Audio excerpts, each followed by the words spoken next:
Welcome to episode number 5 of Orange Nomad TV. This is the fishing spot episode. We'll get to that in a minute. Welcome to the show. If you don't have any idea who I am Andrew Moon. I am a 30-plus year technical entrepreneur, spent many time in the trenches as an MSP, did every single thing you could possibly do wrong with marketing. Because I was a tech guy, I didn't get marketing. But I've spent the last 12 years after leaving as the day-to-day role as an MSP and I've built something where you can actually wrap your mind around marketing and, dare I say, hopefully fall in love with marketing and finally get it, move on, and tackle this this misnomer thing that is marketing. So let's jump into today's show. I want to talk about the fishing spot problem. You know, if you've watched any of this show, I've spoken to well over probably 1,000 different founders. I've been combing through 1,100 hours of Zoom call footage, transcripts, things that I've spent over the last 12 years trying to build the easy button for marketing for IT folks, for MSPs. So I want to tell you about somebody that I've talked to and been in peer groups with. I've done a lot of coaching over the last 10 years, given back to the industry that I love. And let me tell you about Sandra. And she epitomizes the story that you've probably may relate to Sandra's story. It's Tuesday afternoon. Sandra's in a Zoom call with a prospect. It's a manufacturing company with 47 employees. They're in clear IT pain. She's done everything right up to this point. She's done 2 follow-up calls. She's done a proper proposal and presentation and gone through that in person. She has had references ready to go. But now she's on this Zoom call, finally catches up with the prospect, and they tell her, "We really liked you, but we went with someone who specializes in manufacturing." You probably have been there, done that.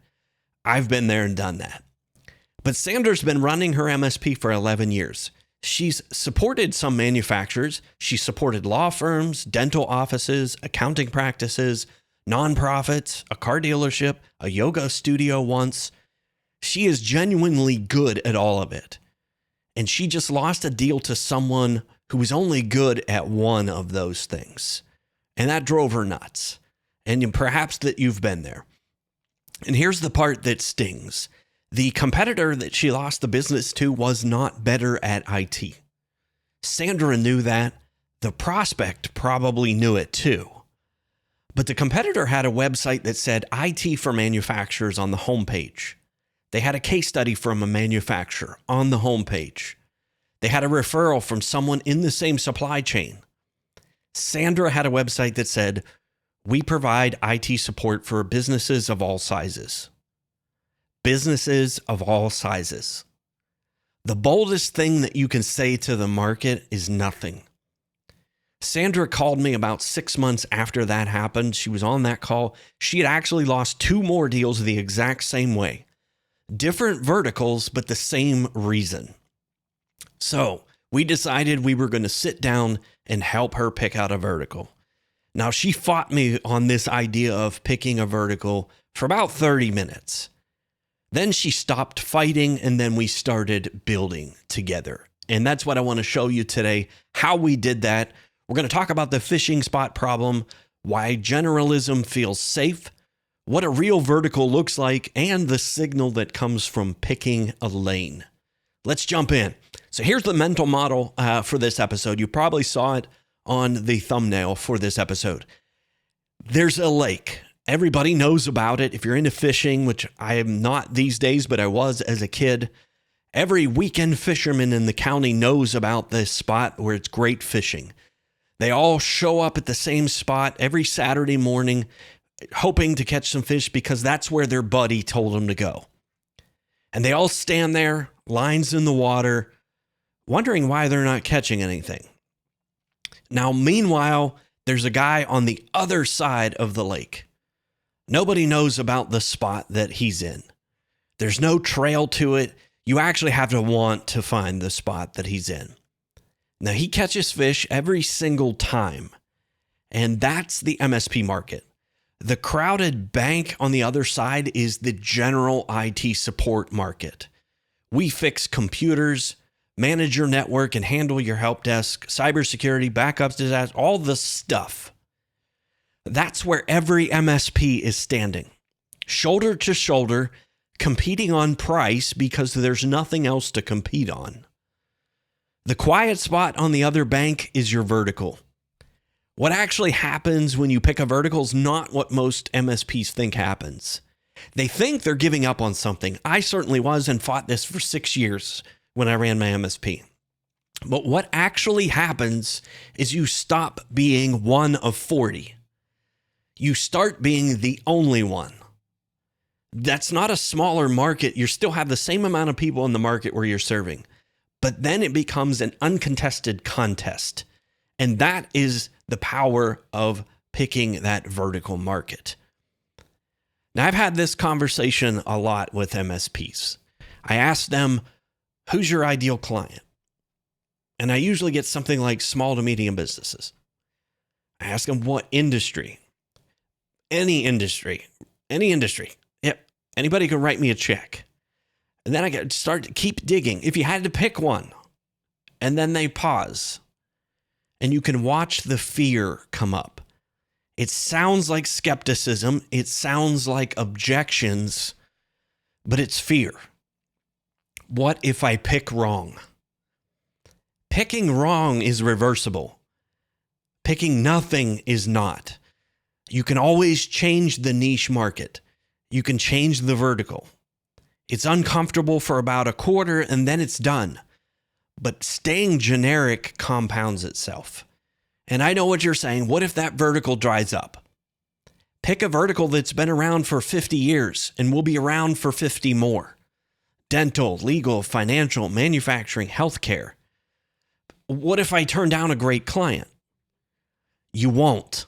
You can still take clients outside your niche, especially early on.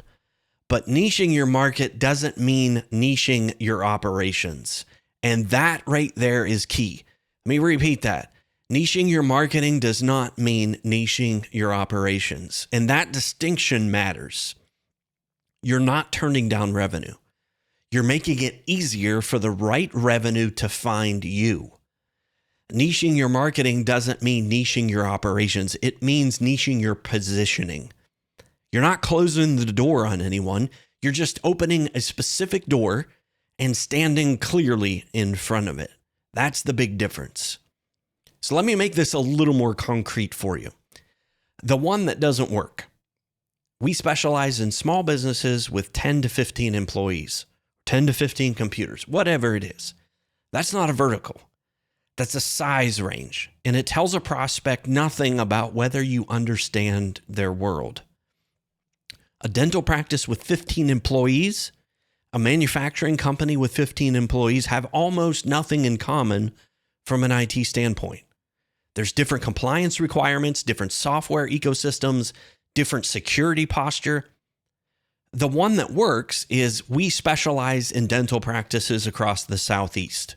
Yes, you can get a little more specific if you want, but that tells a prospect in about 3 seconds that you know their world. When they call you, they don't have to explain what Dentrix is. They don't have to brief you on HIPAA. You know. They already know that you know. And here's the shortcut that most MSPs overlook. You probably already have a vertical. You just haven't picked one and named it. So take a look at your current clients. If you've been in business for more than 3 years, there's almost certainly a cluster where you maybe have 3 or 4 clients in the same industry or adjacent industries where you already have built deep knowledge. You're already speaking their language.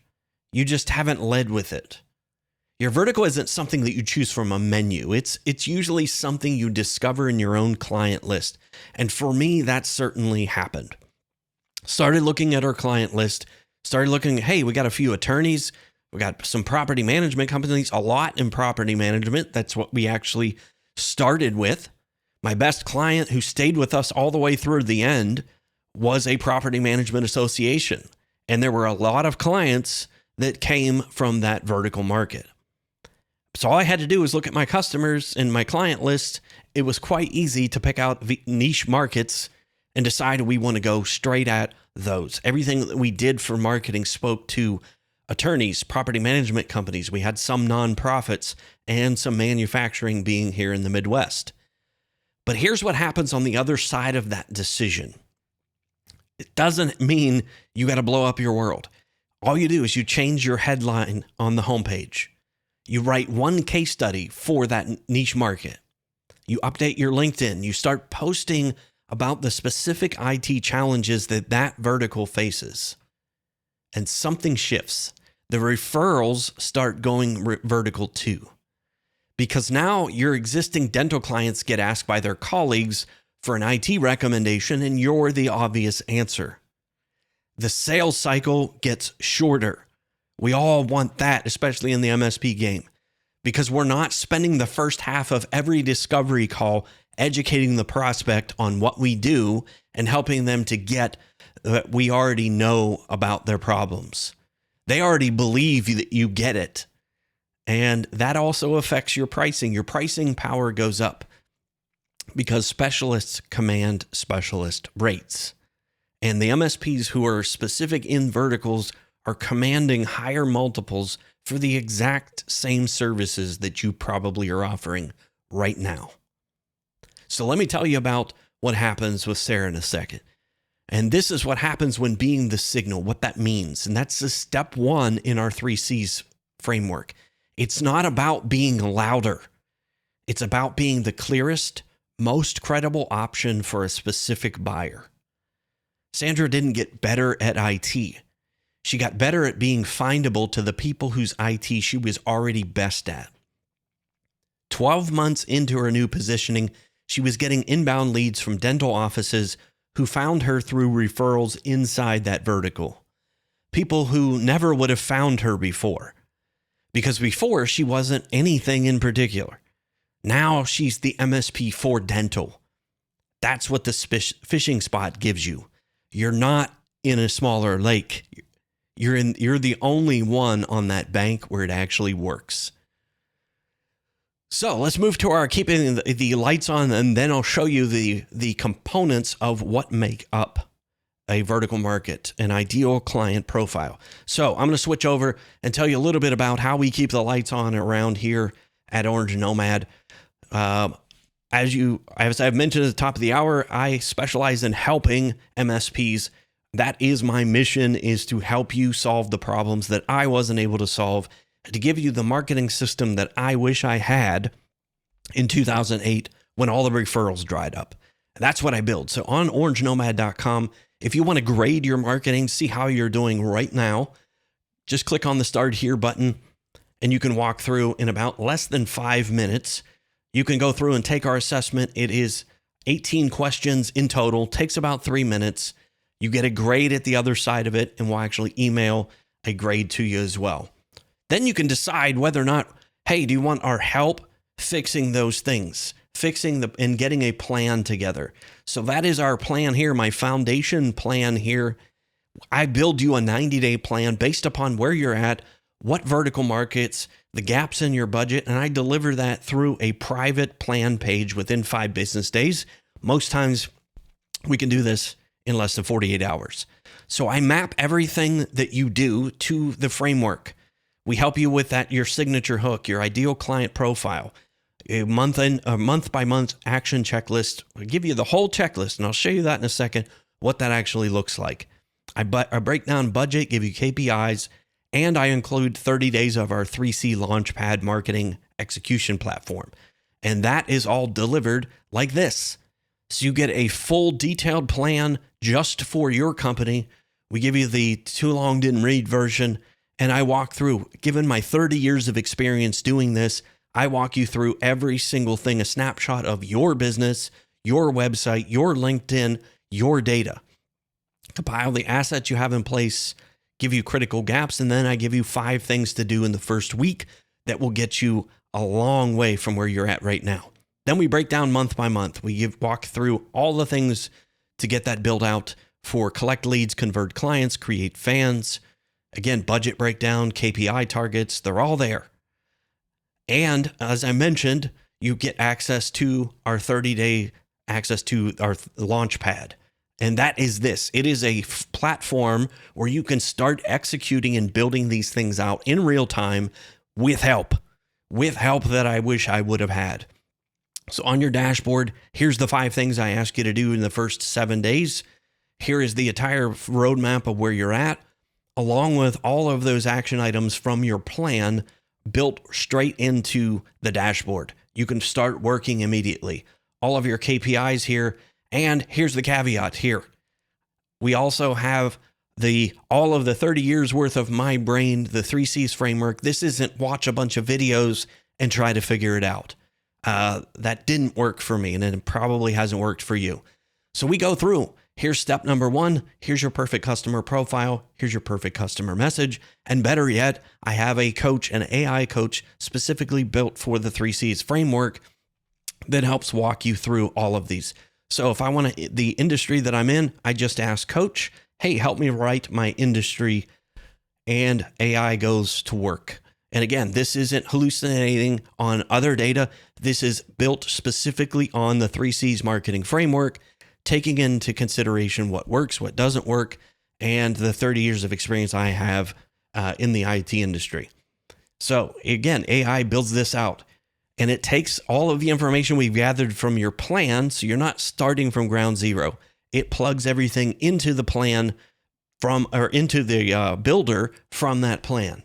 So it already knows that I work with mid-market financial service firms with 50 to 200 employees managing sensitive client data under SEC, FINRA. And hey, I want to add that to my industry, and it plops it right into. I can make a few edits if I want to. Hey, I don't want that. So we just click apply. And as you can see, this is, hey, what's the prospect size? Go to the next one. The AI coach, the 3 C's coach builds that out, helps you build the plan, helps you get to that execution point. And that is the easy button that I wish I would have had. Building all this out, trying to do it from scratch was a nightmare. As you can see, we can go through this in less than 10 minutes. We can have AI take all of the data that I've compiled in that audit in the 90-day plan and helps create your marketing plan for you. And if you would just want to go straight to the AI coach and ask it questions, keeps those conversations in context. So as you're asking the AI coach over time, it's building the context around your business. So all of that's available, again, from orangenomad.com. And again, recommend no money transfer here. Hit start here, get a grade. We'll help you build your plan if you want help doing it. We also have plans that allow for that as well. Okay, that's how we keep the lights on around here. That's how I keep everything going. So let's jump into the behind the build, what that actually looks like. So these are the components that you want to think about if you're choosing an ideal client profile, a perfect client profile, whatever you want to call it. But this is your niche vertical market. And let's just make up a specific one. And again, we're going to build this out. This is what you want. So this is for Lighthouse Technology in Charlotte, North Carolina, who's also a dental vertical. I didn't do dentists. I just had quite a few friends that have helped me take that mindset and build this for you. So again, we look at that. So they've been in business 7 years. They have 6 dental clients. Dental is their fishing spot. So that's the component number 1 is the vertical. They look for multi-location dental practices, people with 2 to 6 offices. Component number 2 is a specific company size. They look for 50 to 80 employees, somebody doing $2 million to $10 million in revenue who does not have an internal IT department. They're narrowing it down by geography. Southeast USA, a 3-hour drive out of Charlotte, that's their limit. And they know the pain points. They know pain points based upon working with these clients, solving problems for them, listening to them on QBRs, but they're able to build the pain points. So HIPAA compliance, imaging integration, single server panic, where something goes down, it puts the whole firm at a standstill. They know who their decision maker is. It's maybe a practice owner or a managing partner, somebody who cares about uptime and compliance. They get the dollar amount that is triggered that they lose when things don't work. So that's component number 5. Component number 6 is the trigger events. Maybe they have one location, they're looking to open up 2, or 2 looking to open up 3. You know the problems that they're going to need to solve to make that successful. Whether it's a breach scare or a failed backup, something is that trigger event that makes them want to reach out and start looking for a new IT provider. So this is a perfect customer profile builder, 6 components. So you don't need 5 verticals. You just need to be good at one at a time. And again, we help you build that out with a plan. I give you all of the tools to make this so much easier. So I'm happy to help. I give you all the shortcuts that'll help you through that. All right, we're going to wrap the show with the inbox. I've gotten 3 questions that have come over in the last week since our last episode. So the first one is, if I niche down, won't I turn away clients who could be a great fit? So niching is a positioning strategy, not a policy. So when a great client shows up from outside your vertical, you evaluate them on the normal criteria. Are they a good fit? Do they have the good budget? Are they good to work with? Am I going to have a good relationship potential here? The niche is about where you point your marketing, not where you're allowed to serve. The only thing that changes over time is that you get to start more inbound from your vertical, and the clients from outside it become a smaller percentage of the mix. So you'd never turn down if it's going to be a good fit. It's not a day one cliff where you make the decision you're not taking any more clients outside that. At some point, you might get there. So don't let that theoretical concern stop you from making that practical move. Second question, I've been in business 9 years across 8 industries. Do I tell existing clients I don't specialize in them? Absolutely not. You don't announce it to anyone. You just change your website, change your LinkedIn, change the way you introduce yourself going forward. You don't send a newsletter that says, by the way, you're now my secondary focus. That's the quick way to lose business. Your existing clients are still your clients. You serve them exactly the exact same way you've been serving them, and maintain that loyalty. The shift is forward facing. So new marketing, new content, new positioning, everything backwards stays the same. The only thing that changes is where that new business comes from. And that changes slowly, but permanently once you choose those verticals. All right, third question. What if I'm genuinely good in multiple verticals equally? That's quite possible. We got very good at property management and attorneys, but that took time. But it's not a reason to market to all 3 at the exact same time. So here's the test. Go to Google right now and type MSP for dental practices and your city. Then maybe MSP for law firms in your city, MSP for manufacturers in your city. See how many real specialists show up for each search. Then ask yourself, if you marketed specifically to one of those verticals, would you be credible? Better than what's there? If it's yes, if you see that there's potential, there's market gain, go for it. Not because you're less capable than others, because you know and want to own that fishing spot. But start with just one. Start with just one, build your authority, then expand from a position of strength into that next vertical market. So that's it for me. Hopefully you've enjoyed this episode. I enjoy, here we're at number 5, and I can't believe it's number 5 already.